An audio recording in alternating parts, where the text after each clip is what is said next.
From a young age, I always knew of God, and I knew, of his heart for me, never really accepting it.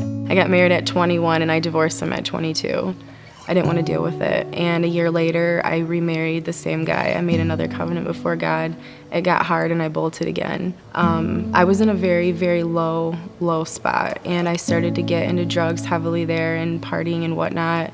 And I ended up meeting somebody I knew, but somebody I hooked up with, and we were just both kind of miserable and hurting people together. There was every form of abuse possible, for probably 2 years.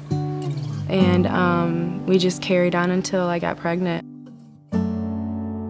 I smoked and drank and did a few things in the first few months. As it started to get closer, it was sinking in a little bit more real. That was probably the first time that I kind of reached back to God, where I was just broken, what did I do? What have I been doing?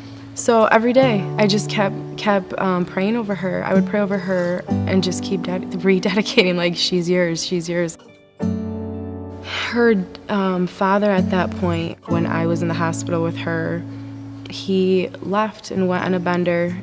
It was such a lonely feeling, not even having him there, to bring us home. I didn't know what was going on the night before, what was on the ground, what she could have got into, so I would lay a blanket down every morning, check the ground, and then just spend time with her. I didn't have access to a vehicle if I didn't go through it with him first. We couldn't go anywhere. It was around her birthday, and we were getting ready to have a big birthday party for her, and I knew that he was going to be in another world, basically. And it was voting day because I said I wanted to go vote, and he actually let me because he was so high and passed out. And I took the truck, went and voted, and never came back. I just said I don't want to come back to this. And in the meantime, he was so upset when he found out that we didn't come back. He had 10 plus guns. There was ammunition all over the house, weapons, and he always said if I left, he would kill us. And I still, at the end of that year, ended up going back to him, thinking that things would be better, and they were for a little bit. It happened again, where I said one more time about a year after that, if I find a needle, I'm gonna leave. I can't do this. I can't keep doing this with her. And it happened, and I left again. I had a girl that I worked with that knew of the situation, knew I was back at my parents' house, and said that she had a client that was part of an organization called Hope Unexpected, and it's for single mothers and a place for you guys to get together and fellowship. I was isolated from everybody, for a good few years before that, so I literally felt like I had no one. She gave me Susan's number, who's the executive director of Hope Unexpected.